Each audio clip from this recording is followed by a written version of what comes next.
Canal Auditorium, una fórmula de diálogo, comunicación y conocimiento. Con Carles Aguilar. Una fórmula de diálogo, comunicación y conocimiento. Canal Auditorium. Comunicación y conocimiento. Con Carles Aguilar. Canal Auditorium. Una fórmula de diálogo, comunicación y conocimiento. Canal Auditorium. Canal Auditorium. Una fórmula de diálogo, comunicación y conocimiento. Con Carles Aguilar.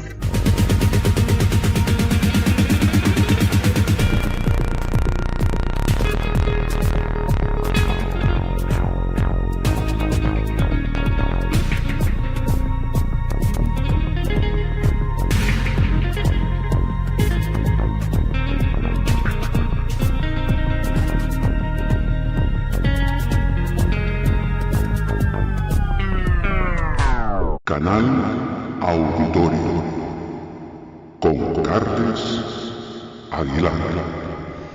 Bien, en esta nueva edición de Canal Auditorium, como ya se puede ver en el título de esta entrevista, vamos a analizar algunas, no todas evidentemente, por cuestión de tiempo, pero vamos a intentar analizar algunas de las claves que ha supuesto este conflicto, esta invasión, esta guerra que se inició el 24 de febrero por parte del Kremlin, por parte de Rusia. En principio, una invasión aparentemente con la esperanza de una resolución rápida, incluso de una rendición de Ucrania en cuestión de pocas horas. Han pasado ya más de 2 semanas, el conflicto con toda su agresividad, en todo su contexto, pues siguen más vivos que nunca. Si no fuera porque estamos recibiendo constantemente imágenes de esta invasión, imágenes a todo color y prácticamente en tiempo real, podríamos llegar incluso a pensar que estamos viendo imágenes de conflictos, de guerras del siglo pasado. Ahora somos testigos prácticamente del minuto a minuto de la guerra. Por ejemplo, hace algunos años, hace 30 años, en la guerra de los Balcanes, en la cual ya estuvimos muy informados, pero realmente en esta ocasión tenemos móviles, tenemos cámaras, tenemos internet, tenemos redes sociales, tenemos la cobertura de personas individuales, más allá de la prensa. En fin, esto se traduce en una escenificación y en una, me atrevo a decir, teatralización de toda la crudeza que genera esta guerra. Vamos a analizar, como he dicho, algunas de las claves de este conflicto y vamos a hacerlo con Ruth Ferrero, a quien saludamos ya. Hola Ruth, ¿qué tal? ¿Cómo estás? Hola, ¿qué tal? Encantada de estar con vosotros. Bueno, Ruth, a mí me gustaría que antes de centrar un poco el tema, antes de empezar este análisis, me gustaría que nos explicaras a toda la audiencia quién eres tú a nivel profesional, quién es Ruth Ferrero y por qué tienes esta, digamos, conexión con todo lo que está ocurriendo en Ucrania. Bueno, yo soy profesora de Ciencia Política en la Universidad Complutense de Madrid y llevo pues unos cuantos años ya precisamente trabajando sobre el espacio postsoviético, investigando sobre el espacio postsoviético, un espacio que comencé a abordar y a investigar en los años 90, a mediados de los 90. Precisamente me involucré, digamos, en la aproximación en este espacio, en esta región, como consecuencia de las guerras de Yugoslavia que me pillaron estudiando. Uh-huh. y bueno, a partir de ahí inicié una carrera académica que bueno, ha estado siempre centrada en este espacio, todo lo que es Europa Central y Oriental, en un primer momento trabajando sobre temas de nacionalismos, minorías nacionales, etcétera, sobre procesos de cambio político. Y bueno, ahora también estamos trabajando con cuestiones que tienen que ver con derivas iliberales, democracia, quiebras del Estado de Derecho, ¿no? En países del antiguo, antigua esfera, ¿no? Ujú. Del espacio soviético, como que son ahora Estados miembros también de la Unión Europea. Y por supuesto, bueno, pues siempre prestando mucha atención a lo que sucede en la inmediata periferia, la vecindad oriental de la Unión Europea, donde llevamos viendo ya mucho tiempo esa presencia de conflictos congelados, ¿no? Que todavía permanecen, que no han sido resueltos y que ahora estamos viendo como, bueno, con esta agresión imperial llevada a cabo por Rusia en Ucrania, bueno, pues podrían, ¿no? Empezar a moverse algún tipo de solución y articularse algún tipo de solución a estas situaciones que llevan ya, digo, mucho tiempo estancadas, ¿no? Sí, Y las que Occidente, por otra parte, bueno, ha intentado no prestar demasiada atención, ¿no? Mientras estuvieran tranquilas. claro. Ruth, ¿cómo definirías tú las características principales, diferenciales de una guerra en el siglo XXI respecto a otros conflictos anteriores? Bueno, yo creo que no hay demasiadas diferencias en lo que hace a los pilares básicos de hacer la guerra, ¿no? Si nos fijamos en las guerras del siglo XIX y XX, Ujú. tenemos tres ejes fundamentales que son la diplomacia, el despliegue militar y la propaganda, ¿no? Esos tres ejes los estamos viendo ahora también, ¿no? Obviamente con la incorporación de nuevos dispositivos y tecnologías propias de la época actual, pero operan exactamente igual que lo que hacían en la época de la Primera Guerra Mundial o de la Segunda Guerra Mundial, ¿no? Por lo tanto, son tres ejes que tenemos que analizar de manera simultánea, porque en los tres se trabaja, digamos, en el frente de batalla. A estos tres ejes yo añadiría un cuarto que es quizás el más moderno, que es el que permite, digamos, una imposición de sanciones coordinadas por parte de los distintos aliados, en este caso Estados Unidos y la Unión Europea, Sí. contra la potencia agresora que es Rusia, ¿no? Es verdad que la articulación y aprobación de paquetes de sanciones, lo que se dicen concretas, específicas, que no afecten, digamos, al total de la población, precisamente para intentar no damnificar como consecuencia de las acciones de algunos de sus líderes a algunos de estos países, bueno, pues comienzan a operar ya durante la Guerra Fría y sobre todo de manera mucho más específica a partir de los años 90. Y esto, en este caso, es un hecho muy distintivo en relación con otras guerras, porque si bien hemos visto cómo se han impuesto estos paquetes de sanciones económicas en otros conflictos, en esta ocasión sí que estamos viendo que la intervención es mucho más amplia, es mucho más transversal y afecta prácticamente a todo el espectro de no solo el gobierno y la economía rusa, sino también a partes de la población. Sí.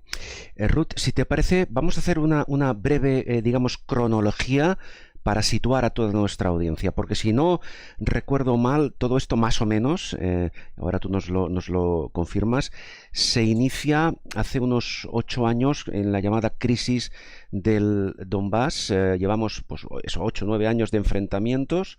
Las cifras que yo tengo a mano hablan, en Ucrania me refiero, de unos 14.000 muertos que se han producido hasta ahora dentro del propio país, me refiero antes de la intervención, de la invasión de Rusia.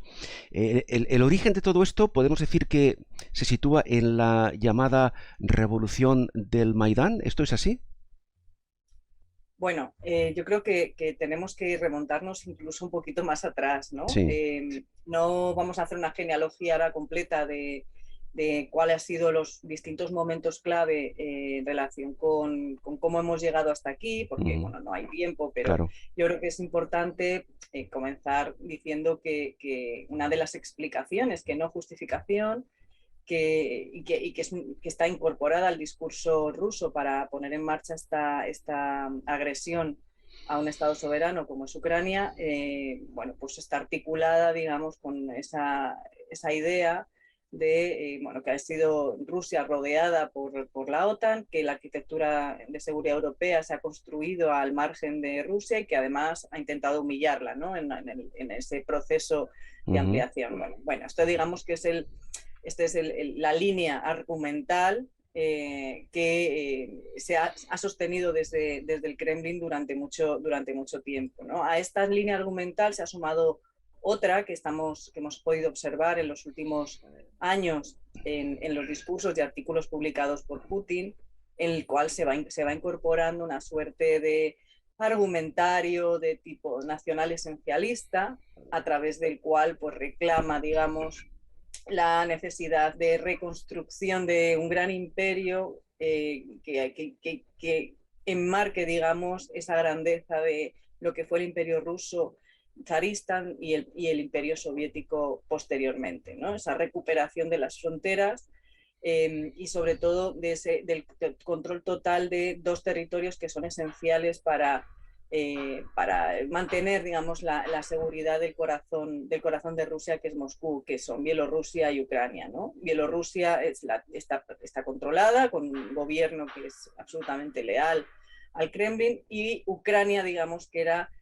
el país que no respondía de la manera en que el Kremlin hubiera deseado a las necesidades que requerían de arquitectura de seguridad para la propia Federación Rusa. Entonces, dicho esto, yo pondría incluso unos años antes las primeras señales de alarma en el Kremlin, la pondría en el año 2004 con la Revolución Naranja. Sí. En la cual, bueno, pues hay una revuelta, una movilización social que impugna unas elecciones y que reclama propuestas de regeneración democrática, ¿no?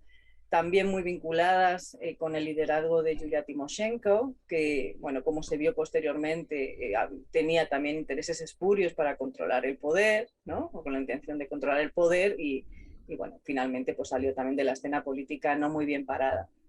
La revolución del Maidán es la consecuencia de la indecisión por parte de Yanukovych de dar un paso adelante en la firma de los acuerdos que se enmarcaban dentro de la estrategia oriental de la Unión Europea, que incorporaban pues una firma de un acuerdo de libre comercio y otro tipo de acuerdos bilaterales con la Unión Europea que desde el punto de vista de Moscú lo alejaban de su área de influencia y por lo tanto, bueno, pues podían poner más en peligro todavía la capacidad de controlar un territorio que para Rusia es absolutamente vital, ¿no?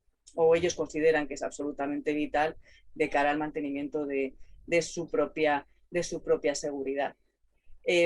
Sobre estas bases, después de esa revolución del Maidán, que podemos situarla, digamos, desde finales de noviembre del año 2013 hasta el mes de febrero-marzo del 2014, bueno, tiene lugar una serie de acontecimientos en las cuales hay muchos muertos en la plaza del Maidán, hay represión por parte del Estado, hay algunos disparos que no saben, todavía no está muy claro de dónde procedían, que no eran por parte de los policías ucranianos.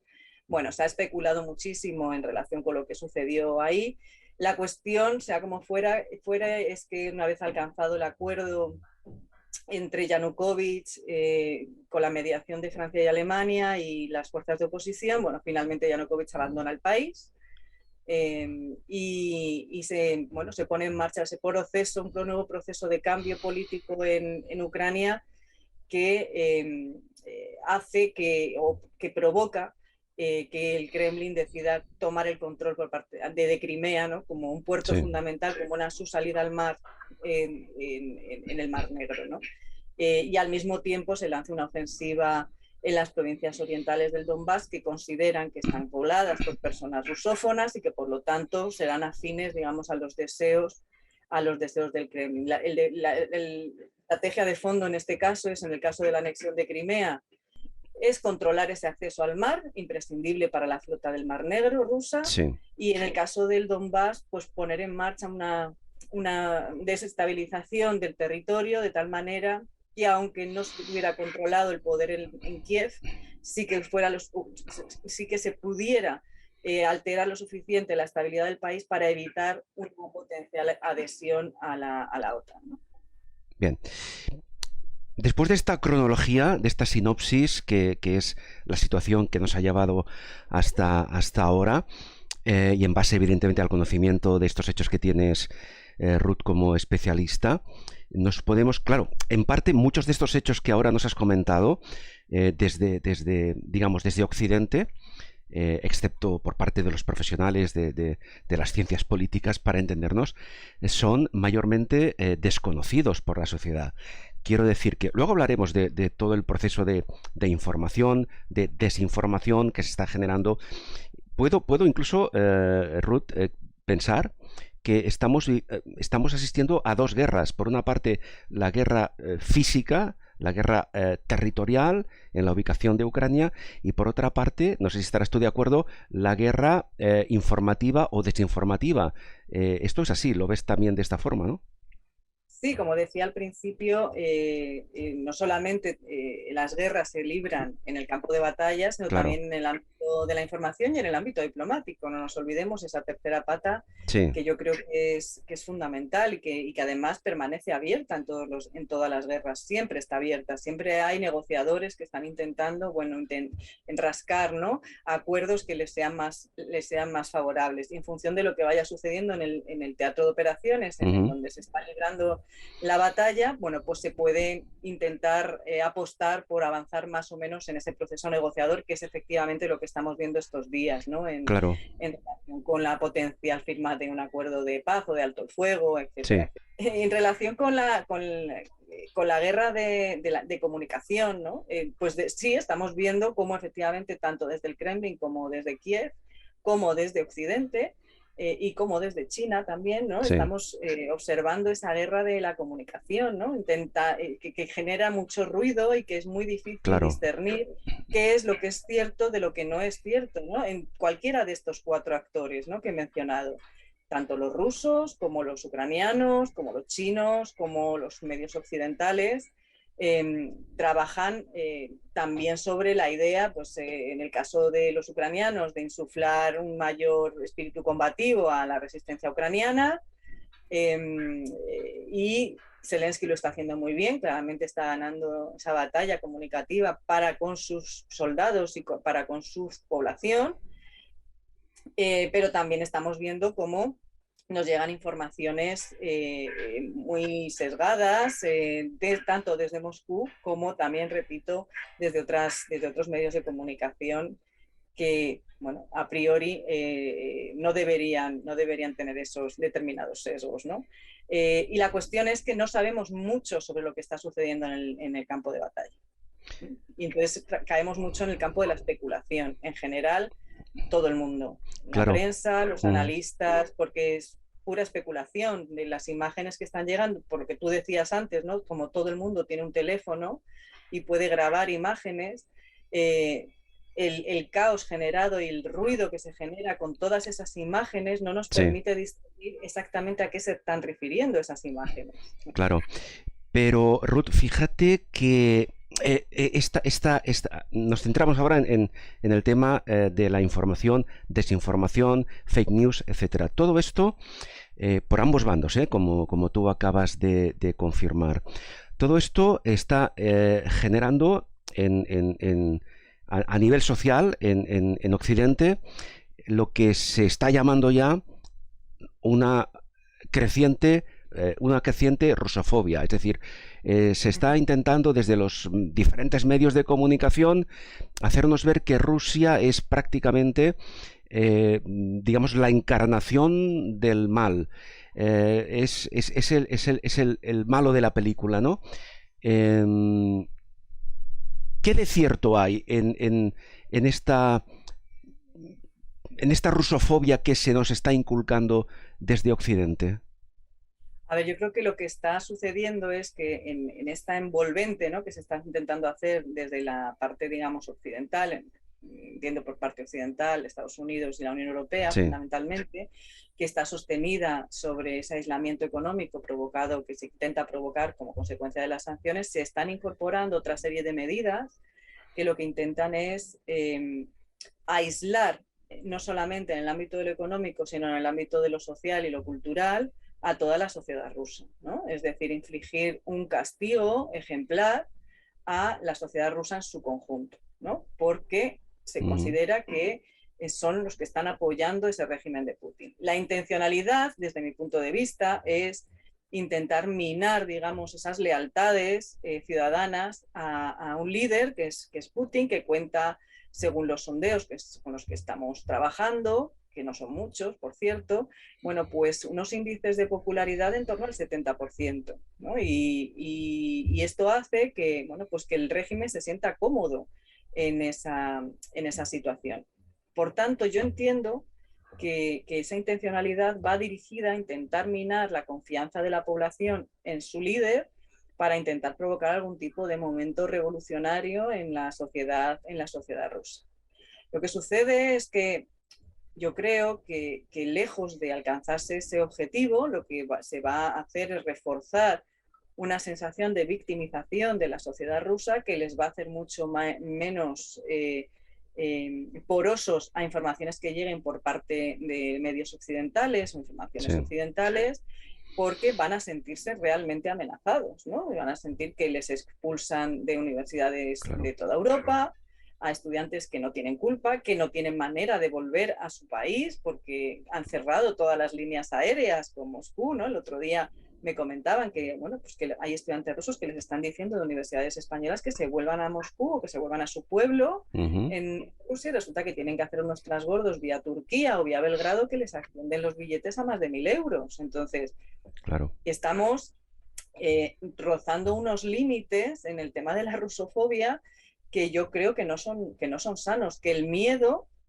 que es el que nos está permitiendo tomar decisiones rápidas en el marco del Consejo Europeo, tomar decisiones en el marco de la OTAN de manera muy rápida, de manera extraordinariamente rápida, nos están también haciendo tomar decisiones en el ámbito de lo social y de lo cultural, que yo creo que no son sanas, ¿no? Todas las decisiones tomadas de manera muy rápida pueden tener un efecto rebote que desde luego va a tener un impacto en las democracias liberales que, por cierto, ya venían muy lastradas y con una enorme crisis abierta en su seno.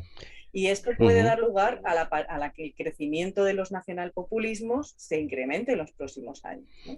Claro, es decir, el resultado puede ser justamente el contrario del que se pretende en un principio, totalmente contraproducente, pero claro, desde nuestro punto de vista como simples ciudadanos, esta estrategia que fomenta esta rusofobia es una estrategia conjunta de Estados Unidos y de Europa, es decir, ¿quién toma las decisiones o cómo se toman las decisiones para implementar estrategias como esta? Porque entiendo, Ruth, que la mayoría o una parte muy importante de los ciudadanos rusos desconocen lo que está pasando. ¿Es así? Bueno, claro, estamos hablando de un régimen autoritario, una autocracia que ha amputado, digamos, el pluralismo informativo, lo viene haciendo desde hace años. Y por lo tanto, bueno, pues su ciudadanía, salvo quizás aquella que vive en las grandes ciudades, que siempre son más globales y están mejor comunicadas con el exterior, bueno, pues solamente compran un determinado mensaje. Pero claro, estas personas, a pesar de que están comprando sobre ese mensaje, van a empezar a ver que les han cerrado las tiendas en las que compran de manera habitual, que no pueden sacar dinero del cajero, que resulta que han mandado a un hijo a estudiar con una beca a España o a Portugal y que de repente el chaval o la chavala se quiere volver porque le están echando de la universidad. Entonces no entienden nada. ¿Cuál va a ser la lectura que hagan? ¿Cuál va a ser? Porque la lectura va a ser: no nos quieren en Occidente. ¿No? Una vez más, Occidente nos rechaza al pueblo ruso. Esto es esta es la lectura que se hace desde Rusia. Eso por una parte, y por la otra, y tenemos ya imágenes de la represión que las propias autoridades rusas hacen contra aquellos ciudadanos entiendo incluso con amenazas de cárcel de varios años, que se manifiestan públicamente contra la invasión de Rusia en Ucrania. Estas imágenes ya están circulando y esto demuestra que al menos una parte de la ciudadanía de Rusia empieza a ser consciente de lo que está ocurriendo, precisamente por eso que comentabas, porque las sanciones empiezan a dificultar el acceso incluso a determinados productos, algunos de ellos básicos. Estas manifestaciones no son como consecuencia de esto. No. La movilización social contra el régimen no es nueva. Ya en el año 2011 y 2012 hubo manifestaciones fuertes en las grandes ciudades de la Federación Rusa contra los recortes en derechos y libertades del régimen.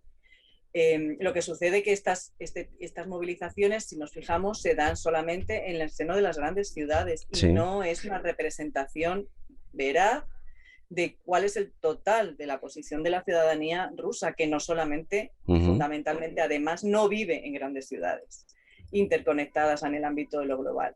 Por lo tanto, claro, lo que estamos viendo es que la gente que ya estaba organizada en años anteriores vuelve a salir a las calles. No es que haya ahora un rebrote de la protesta, que se estén articulando las nuevas redes de protesta contra el régimen. No, lo que estamos observando es que las redes de resistencia al régimen autocrático de Putin, que ya venían trabajando bien de manera más visible, como decía, en el año 11 o 12, que fue el momento de las grandes manifestaciones, y luego con posterioridad, ¿no? Acordémonos de las feministas que salieron, ¿no? También a protestar en alguna ocasión. Todas estas organizaciones que han trabajado desde la clandestinidad en el marco del propio régimen de Putin, ahora intentan tomar una mayor visibilidad y se presentan también como un movimiento antiguerra.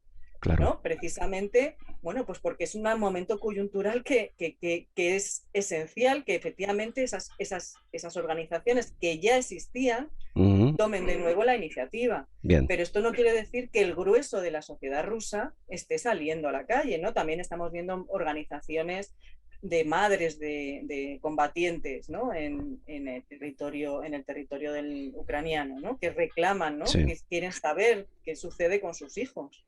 Por lo tanto, que existen redes de resistencia, existen. Que existen desde hace años, también.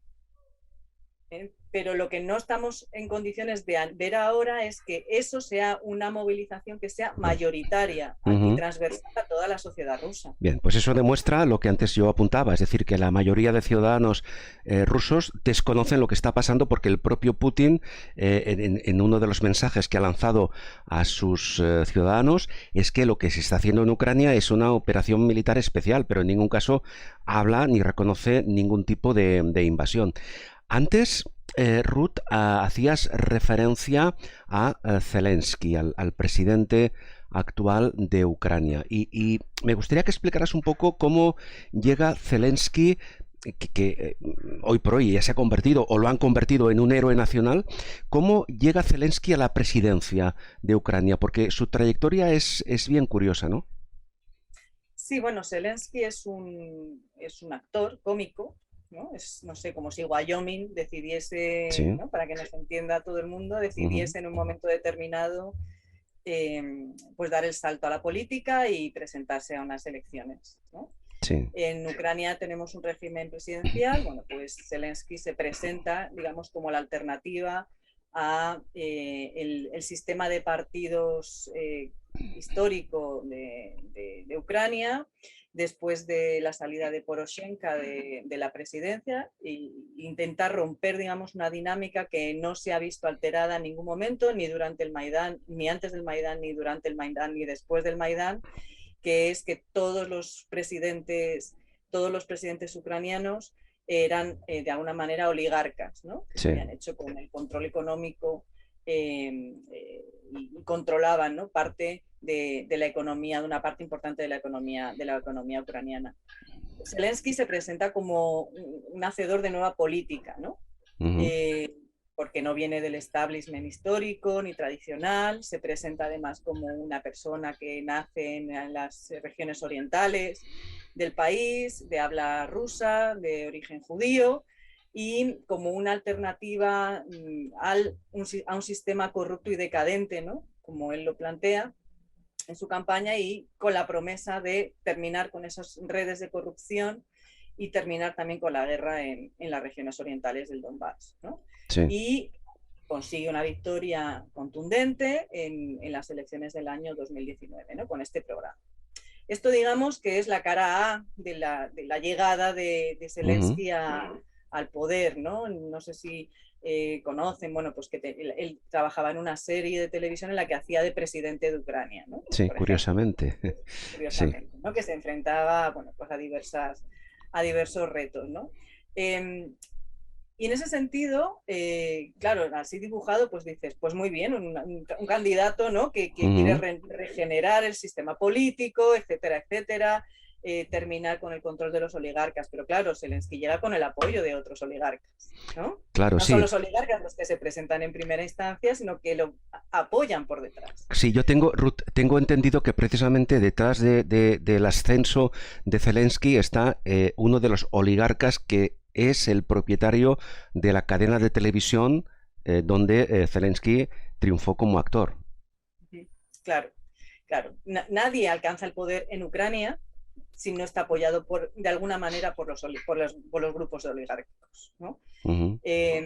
Entonces, bueno, esta es digamos, la entrada de Zelensky en política. Sí. ¿Qué sucede durante estos años? Son los años de la pandemia, recordemos, él llega al poder en el año 2019, con esa promesa fundamental de regenerar la vida política, acabar con la corrupción, ¿no? Avanzar en los procesos democráticos, institucionalizar democráticamente algunos de estas cuestiones y conseguir la paz en las provincias orientales. Bueno, ninguna de estas cuestiones se alcanza por parte de Zelensky, sí. Es decir, no se puede decir que haya sido un presidente brillante, ¿no? Digamos, hasta el día 24 de febrero.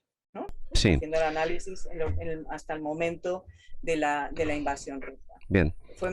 Ha sido más bien un presidente mediocre que nos ha involucrado de manera al 100% en cumplir sus promesas electorales, que se resistió a poner en marcha procesos que estaban solicitados a través de la herramienta diplomática que estaba vigente, que eran los acuerdos de Minsk.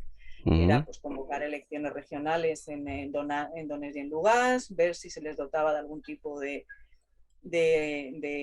estatuto regional específico, etcétera, etcétera, ¿no? Sí. Algo que se había acordado, por cierto, dentro del marco del Cuarteto de Normandía, entre Rusia, Ucrania, Francia y Alemania, no solamente entre Ucrania y Rusia, ¿no? Porque bueno, pues hay quien sostiene que fue un acuerdo al que llega Ucrania arrastrando los pies, ¿no? Y que por lo tanto se vio obligada por las circunstancias a firmar, digamos, ese acuerdo en el que se reconocía la identidad o el hecho diferencial, por decirlo de alguna manera, que se pueda entender mejor, de las provincias del Donbass. Sí, precisamente. No, perdona, Ruth, precisamente ya que hablamos de esta zona de Ucrania, yo antes hacía referencia a una cifra de varios miles de muertos en esa, no sé si definirlo como guerra civil entre la zona del Donbass y el resto de Ucrania. ¿A quién hay que achacar esos miles de muertos en ese conflicto dentro de la propia Ucrania, incluso antes de la invasión rusa? Pues hay que achacarlo a las dos partes que están involucradas, al ejército ucraniano y a las milicias prorrusas que están combatiendo en ese ámbito, en ese territorio, y que en reiteradas ocasiones han vulnerado por ambas partes, digamos, los acuerdos de Minsk, claro. Que por cierto además estaba siendo monitoreado por la OSCE, ¿no? Que es la organización encargada de vigilar que se cumpliesen esos acuerdos. Bien. Entonces, claro, esto es así, ¿no? Sí, no, una guerra civil en las provincias orientales de Ucrania que no ha cesado durante estos 8 años. Sí, precisamente una de las varias razones que Putin utilizó para la invasión fue precisamente, según sus palabras, la masacre del ejército ucraniano a los habitantes, digamos, prorrusos del Donbass. Esto ¿Ha sido así? ¿De alguna forma Ucrania ha masacrado a miles de ciudadanos en el Donbass? ¿O es otra parte de las falsas noticias, de la desinformación que llega en esta lucha mediática? Bueno, es que no lo sabemos. No lo sabemos. Es que no lo sabemos. No sabemos si esto es cierto o no. Parece, creo, que en un conflicto civil de las características de las que se han vivido durante estos 8 años, obviamente ha habido muertos por las dos partes. No sé si llegaría a poder considerarse una masacre, un genocidio, como plantea el Kremlin. Lo que sí es la excusa perfecta, ¿no? Claro. para justificar, digamos, una invasión, una operación especial, ¿no? Como dice Putin, en las provincias del este de Ucrania, ¿no? Y que es así como lo vende a su opinión pública, ¿no? Miren ustedes, están matando a nuestros compatriotas en las provincias orientales, por lo tanto me veo en la necesidad de intervenir en, claro, esas provincias orientales. Sí, sí, es así. Ruth, bajo tu opinión, bajo tu perspectiva, ¿Ucrania es una democracia? Bueno, no es mi perspectiva, es la perspectiva de los distintos índices de democracia a los que tenemos acceso y según el índice del The Economist, Ucrania es considerada hasta el día 24 como una democracia híbrida, es decir, no es una democracia completa. Democracia híbrida, explícanos este concepto, por favor. Bueno, según este índice del The Economist, bueno, pues hay varios tipos están las democracias completas, las democracias híbridas, regímenes autoritarios híbridos y autoritarios, ¿no? Entonces, en el caso de Ucrania está en un proceso de tránsito desde una sociedad no democrática o de un régimen no democrático hacia uno que pretende ser democrático, pero que no ha alcanzado, digamos, o no ha cumplido con algunas de las características esenciales que le permitirían efectivamente ser una democracia completa, ¿no? Y esto tiene mucho que ver con lo que comentaba antes de la lucha contra la corrupción, las determinadas cuestiones que afectan al Estado de Derecho, etcétera, etcétera. Sí. Sí, sí. Antes hacíamos... Esto que nos plantean, ¿no? En muchos casos, de esto es una lucha para salvaguardar la democracia ucraniana, bueno, habría que ponerlo con muchos paréntesis. Obviamente no se puede dudar de que está siendo un ataque contra un Estado soberano, pero yo sí que pondría en tela de juicio que se pueda hablar de un ataque contra una democracia. Claro, entiendo. Ruth, hace un momento hacíamos una referencia al presidente de Ucrania, a Zelensky, de su proceso de ascensión al poder, y yo decía, bueno, no lo digo yo, en fin, es un hecho evidente en todos los medios de comunicación que Zelensky a día de hoy se ha convertido en un héroe, en una especie de héroe nacional. ¿Realmente es un héroe nacional? ¿Tú cómo lo ves? Yo creo que ha reafirmado de manera sustantiva su liderazgo, ha puesto encima de la mesa un enorme carisma, está sabiendo utilizar como nadie la imagen, ¿no? Yo entiendo que tirando también, ¿no?, de ese conocimiento de su oficio, ¿no?, que es el de actor, y está sabiendo comunicar a su población una suerte de esperanza y de ánimos que están haciendo que bueno, en gran medida pues el pueblo ucraniano confíe realmente en su líder y esté siendo capaz de tener una moral mucho más alta que parece que la que tienen los soldados rusos, ¿no? Precisamente por esa ausencia de presencia real de un líder que efectivamente les anime a pelear, ¿no? Hay una cuestión muy clara, los ucranianos saben por qué están luchando, que es por mantener el Estado soberano que es Ucrania, ¿no?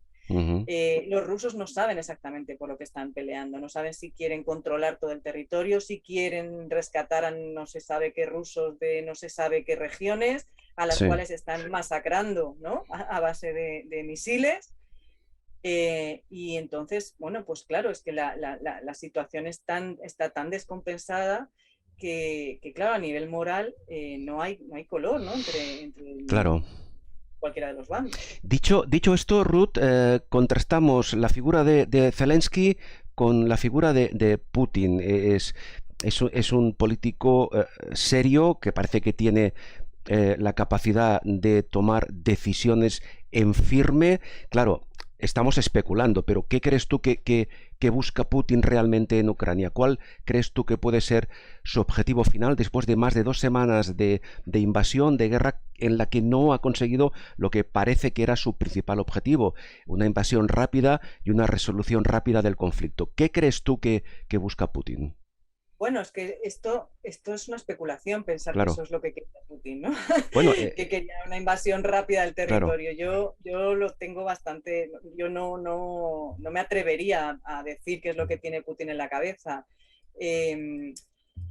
Yo creo que quizás sí que en algún momento se planteó, digamos, ese plan A de intentar derrocar al gobierno de Kiev en una suerte de intervención rápida, que cayese, que se amedrentara Zelensky y huyera del país, dejando un vacío de poder y de esa manera permitiendo a los rusos poner un gobierno títere, pero esto no implica necesariamente invasión, ¿no? Sino simplemente bueno, pues insuflar suficientemente miedo, terror a una potencial agresión para provocar esa caída y ese vacío de poder, ¿no?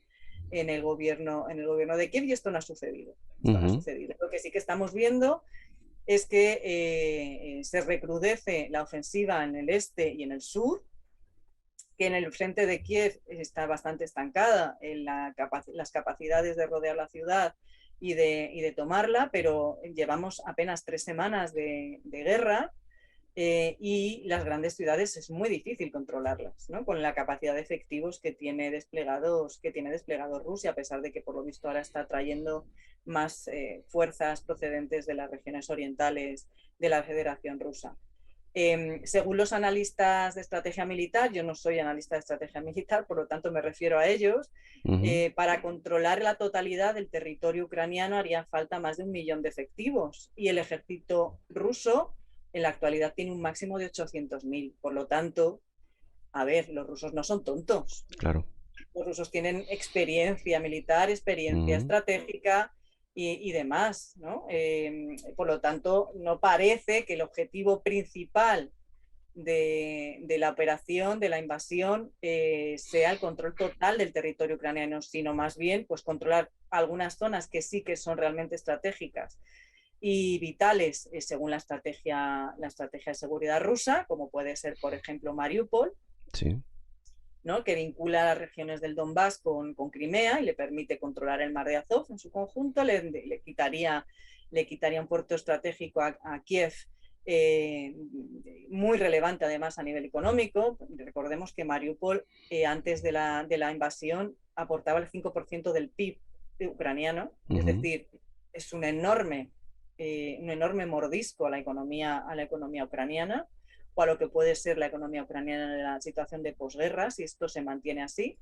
Y por lo tanto, yo creo que no vamos a ver tampoco avances en los procesos de negociación hasta que toda esa región esté controlada por el ejército ruso.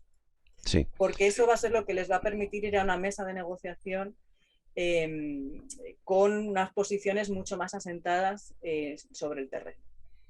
Todo lo demás sería especular, digamos, en ese ámbito. Ruth, vamos a analizar brevemente 3 conceptos más antes de concluir esta entrevista.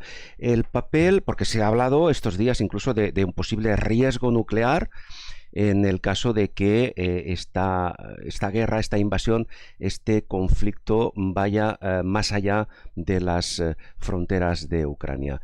El papel que está jugando la OTAN, el papel que juega Estados Unidos, porque públicamente los dirigentes, incluso el propio presidente Biden, quien por cierto ha calificado al mandatario ruso Putin como criminal de guerra, no sé si esto podrá tener o no consecuencias, pero en todo caso tanto la OTAN como Estados Unidos han dicho que no van a intervenir en la guerra de Ucrania.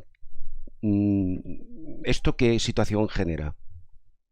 Bueno, pues genera una situación de absoluta indefensión, ¿no? Por parte de Ucrania. Ucrania, ya desde el año 2015, con la firma de los segundos acuerdos de Minsk, las autoridades ucranianas abogaron por una internacionalización del conflicto, dijeron que esos acuerdos no servían para nada, que no los iban a cumplir el mismo día de la firma. Yo esto lo he visto en directo en Polonia, ¿no? Con autoridades ucranianas el mismo 15 de febrero del 2015. Y la estrategia de Zelensky ahora mismo es esa misma estrategia, ¿no? De internacionalizar el conflicto. Por eso está pidiendo las zonas de exclusión aérea. Claro, pero con el riesgo, perdón, con el riesgo que eso puede comportar, ¿no? Claro, por eso estoy hablando de internacionalización del conflicto, porque abrir una zona de exclusión aérea controlada por la OTAN es una escalada del conflicto que nos lleva a una tercera guerra mundial. Y por esta razón, por la que ni la OTAN, ni Estados Unidos, ni por supuesto ningún Estado de la Unión Europea quieren entrar en enfrentamiento directo con la Federación Rusa, porque estamos hablando de una potencia nuclear, ¿no? Sí. Probablemente si Rusia no fuera una potencia nuclear, la OTAN hubiera entrado a bombardear como ya lo hizo en Yugoslavia, ¿no? Sí. Digamos que esta es la diferencia fundamental, que Serbia no era, o Yugoslavia no era una potencia militar y Rusia sí lo es. Por lo tanto, esto que se dice de vez en cuando, ¿no? Dice que la OTAN no puede intervenir porque Ucrania no es miembro de la OTAN, es mentira. Ajá. Es mentira.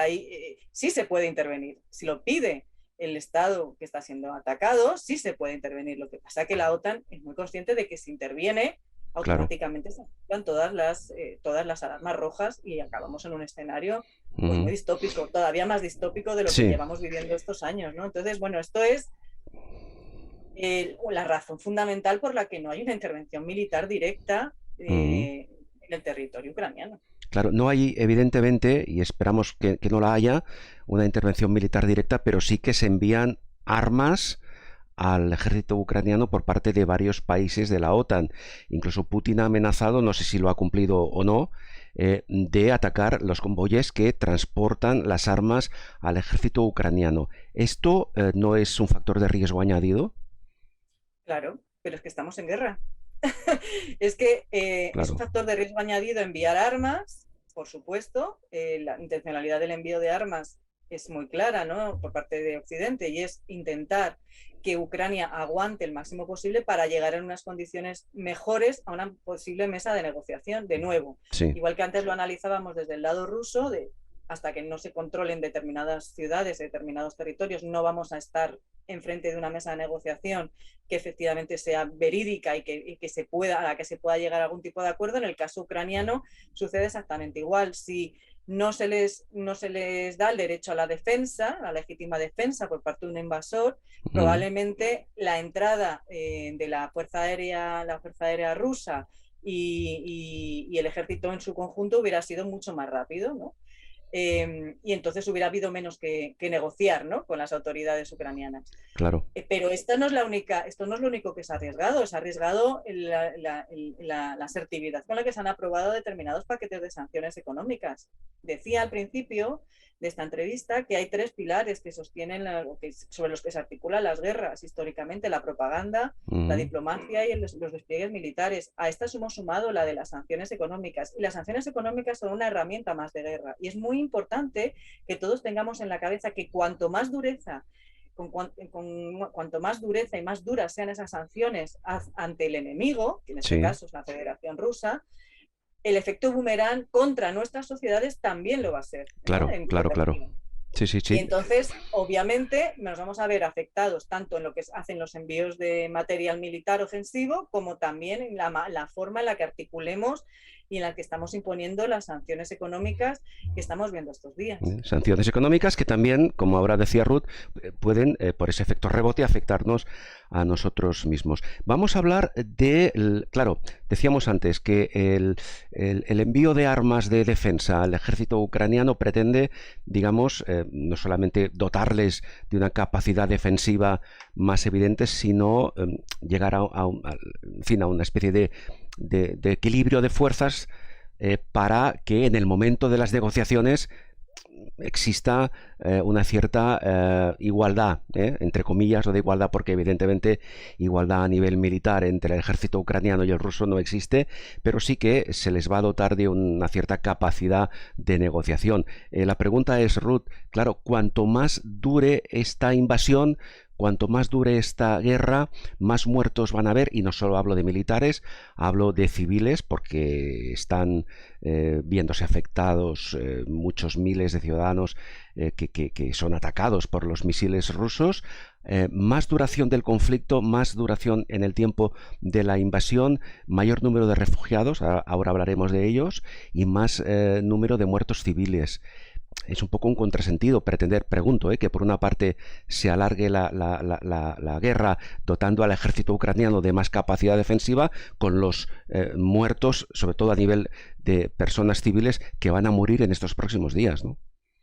Sí, pero esto es lo que hay encima de la mesa. No es que no tengo respuesta ante esto. Es decir, claro. Evidentemente se trataría o bien de asumir esto, o bien decir a las autoridades de Kiev: señores, ríndanse, sacrifiquen Crimea, sacrifiquen el Donbass y negocien. Claro. Este es el dilema que hay, ¿no? Y esto, cuando hoy por tenemos hoy... tenemos cerrada una primera opción, que es por la que aboga Ucrania, que es intervención de la OTAN, claro. Pues nos quedan esos dos escenarios. Bien, Ucrania va a rendirse, ¿crees, Ruth, que va a rendirse en un breve espacio de tiempo? ¿O tú crees? No, claro, evidentemente no lo sabemos, pero en fin, ¿por dónde crees tú que puede derivar la evolución del conflicto? Yo creo que van a seguir los enfrentamientos. Creo que Zelensky va a seguir con la ofensiva diplomática en los distintos parlamentos de Europa y de Estados Unidos, pidiendo esa internacionalización del conflicto, y entiendo que, salvo accidente, esa internacionalización no se va a llevar a cabo. Y entonces yo creo que, como decía antes, va a estar en las manos de Rusia, una vez que tenga controlados los objetivos estratégicos fundamentales, el realmente sentarse en una mesa a negociar en serio. Bien, tema sanciones. Ya hemos apuntado algo al respecto. Parece que estos días Rusia se está acercando a China, y parece que China, que desde siempre es un aliado más cercano a Rusia que no a Estados Unidos, ¿qué papel puede jugar China en todo esto? Bueno, China juega un papel fundamental, porque es la retaguardia de Rusia, ¿no?, por un lado, y es la que probablemente se vaya a hacer, digamos, con todos los activos que tiene Rusia en este momento, ¿no? Como consecuencia de la imposición de sanciones, lo que se está consiguiendo es que toda la economía rusa vaya a parar a manos chinas. Hay que tener en cuenta que la unión estratégica entre China y Rusia es eso, una unión estratégica, pero luego ellos tienen también intereses divergentes, ¿no?, en las formas de actuar, ¿no? China no está cómoda con la asertividad y la violencia, ¿no?, que está viendo que se está ejerciendo en Ucrania. Por eso vemos, bueno, pues algunas reacciones que no nos cuadran, ¿no?, con un supuesto aliado de Rusia, ¿no?, como las abstenciones en el Consejo de Seguridad o, ¿no?, en Naciones Unidas, o algún otro tipo de declaraciones que luego no cuadran, digamos, con esas otras declaraciones en las que dicen que respetan la integridad territorial de cualquier Estado soberano, ¿no? Por lo tanto, bueno, yo creo que China está un poco esperando a ver cómo evoluciona la guerra.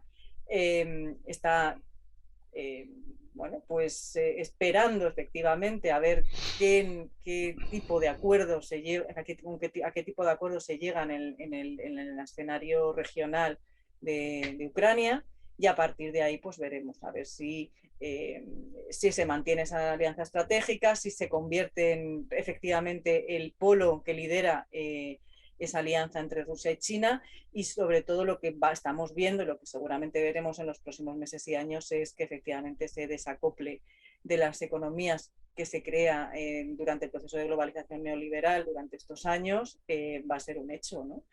Estaba leyendo esta mañana, bueno, pues que ya se habían puesto a trabajar, ¿no?, con unos tipos en el ámbito sobre todo de la economía financiera, con una alternativa, digamos, a los mercados financieros en los que históricamente se ha estado trabajando. Por lo tanto, estamos presenciando en tiempo real ese desacople que ya había comenzado en los momentos anteriores a la pandemia, que se profundizó durante la pandemia y que con esta guerra se está acelerando todavía aún más.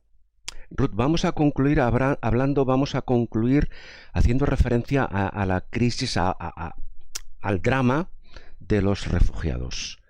Creo que son ya más de 2 millones, por encima de esa cifra, los ucranianos que han huido a Polonia y algún que otro país fronterizo. Incluso a España están llegando ya en menor número, y a otros países europeos, pues refugiados ucranianos. La mayoría, como todos sabemos, son mujeres y niños y ancianos. ¿Estamos preparados en Europa para dar una respuesta eficaz y efectiva a esta crisis, a esta avalancha de millones de personas que huyen de la guerra? Deberíamos de estarlo, ¿no? No es la primera vez que tenemos una crisis humanitaria Claro, pero no a este nivel. en el territorio europeo. Yo creo que hay algo positivo que apuntar en este sentido, y es que, al contrario que en otras crisis humanitarias, en esta ocasión sí que se ha activado la Directiva de Protección Temporal, una directiva aprobada en el año 2001 al albur, digamos, de lo que había sucedido en las guerras de Yugoslavia, pero que jamás había puesto en marcha, nunca se había activado. Y esa directiva de protección temporal lo que hace es que se aceleren los procesos de gestión, digamos, de las personas que están llegando procedentes del conflicto ucraniano, ¿no? En unas condiciones mucho más favorables que un procedimiento de gestión del asilo y del refugiado normal, ¿no? Digamos. Sí. Es un procedimiento acelerado que además permite la movilidad total por todo el territorio de la Unión Europea, permite que las personas que salen del conflicto se reagrupen, digamos, con sus redes sociales presentes en otros países. Por eso estamos viendo llegadas a España, porque la comunidad ucraniana en España es de en torno a los 120.000 personas, y toda esta gente pues está trayendo a sus familiares y conocidos en su propio entorno, ¿no? Esto lo estamos viendo en todos los países de la Unión Europea. Y además esta directiva lo que permite es ofrecer permisos de trabajo y residencia de manera muy, muy rápida, por lo tanto no deja, digamos, al albur de resoluciones administrativas mucho más lentas la resolución de los expedientes. De otra manera sería imposible el manejo y la gestión de esta cantidad ingente de personas que están escapando de la guerra. Sí, para finalizar, Ruth, hemos hecho especial incidencia en esos 3 grandes ejes de este conflicto, lo que es la guerra física en el territorio, lo que es la guerra diplomática y lo que es la guerra a nivel de información-desinformación. Por suerte, para nosotros, lo que más nos llega es toda esa avalancha informativa, desinformativa, según desde donde nos lleguen las noticias. Me gustaría concluir, Ruth, con una reflexión tuya final por tu parte. ¿Qué hemos de creer de lo que nos llega? ¿Cómo las personas, la sociedad, dejando al margen los políticos, los diplomáticos, los militares, nosotros, la sociedad llana, cómo hemos de actuar para intentar discernir si la noticia, si la información que nos llega es auténtica, es falsa, es una manipulación, es una desinformación? Porque esto va a ayudarnos a crearnos una propia identidad bajo nuestro punto de vista de lo que está ocurriendo en ese conflicto. ¿Tú qué consejo, qué orientación nos darías en este sentido? Bueno, yo creo que, como en todo, ¿no? Hay que no utilizar siempre las mismas fuentes, sino diversificar las fuentes de información para poder contrastarlas. Siempre utilizar fuentes de información que sean potencialmente creíbles, es decir, medios de comunicación solventes. Me fiaría mucho de la palabra de los reporteros en el terreno. Creo que es fundamental la labor que hacen los periodistas que están cubriendo la guerra, que están contando, están siendo nuestros ojos en el terreno, y que en ocasiones lo hacen además desde una situación de precariedad muy importante. Yo creo reivindicar aquí esa tarea, ¿no? de esos reporteros y reporteras que intentan contarnos lo que ven en el territorio. Pero sobre todo yo diría que diversifiquemos nuestras fuentes de información, ¿no? Que miremos no solo la prensa española, pero también otra prensa extranjera, para ver qué es lo que está pasando. Por ejemplo, los franceses no se han ido de Rusia, los medios franceses, ¿no? Sí. Quizás podamos encontrar información en relación con lo que está sucediendo en Rusia a través de esos medios franceses. Seguir la BBC, seguir esos grandes medios que nos permiten que nos permiten hacer un seguimiento, y ya digo diversificar, porque de nuevo podemos mirar también agencias de prensa chinas que también son muy fiables. Al Jazeera es un medio que también trabaja con información normalmente bastante fiable y certera. Bueno. La BBC, bueno, es decir, no coger todo lo que aparece en Twitter. Ahora mismo estamos viviendo una avalancha de información. Vemos un montón de analistas que en realidad son gente que lee Twitter y te cuenta lo que lee en Twitter, y que informan de la guerra en función de lo que está publicado en Twitter, y hay mucha más información que lo que aparece en las redes sociales, y que yo creo que es ahí donde tenemos que intentar conseguir, digamos, algunos de esos datos, siempre siendo conscientes de que nadie sabe exactamente lo que está sucediendo ahora mismo en el terreno. Entonces, por el momento, tomarlo todo también con mucha precaución. Pues así lo haremos, y con esos consejos, esa reflexión final de Ruth, esperamos que todos seamos capaces de discernir, en la medida de nuestras posibilidades, aquellas noticias que nos llegan desde diferentes medios. Lo importante es, como ahora acaba de comentar Ruth, no quedarse con un solo medio, sino buscar información desde distintos puntos de vista. Ruth Ferrero, ha sido un placer. Muchísimas gracias por ayudarnos a clarificar esos criterios desde nuestro punto de vista como ciudadanos de a pie, aquellos que no somos, como es tu caso, pues analistas en medios de comunicación o expertos en este caso, en tu caso, Ruth Ferrero, experta en Europa del Este. Muchísimas gracias por dedicarnos una parte de tu tiempo, Ruth, muy amable. Muchas gracias, Carles, por invitarme. Gracias. Ruth Ferrero, como he dicho, es experta en Europa del Este, analista en medios de comunicación, profesora de Ciencias Políticas en la Universidad Complutense de Madrid e investigadora adscrita al Instituto Complutense de Estudios Internacionales.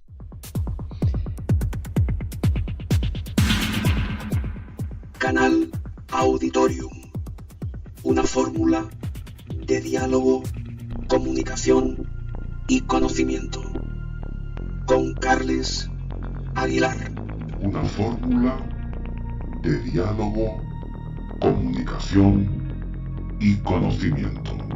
Canal Auditorium. Comunicación y conocimiento. Con Carles Aguilar. Canal Auditorium.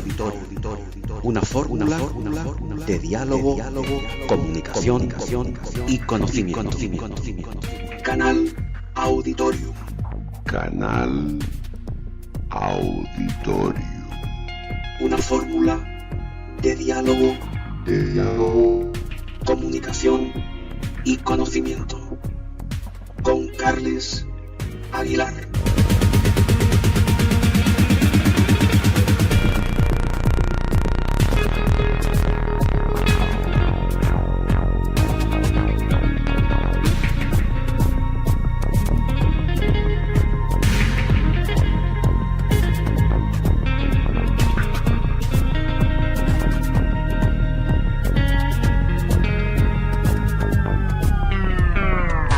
Canal Auditorio con Carles Aguilar.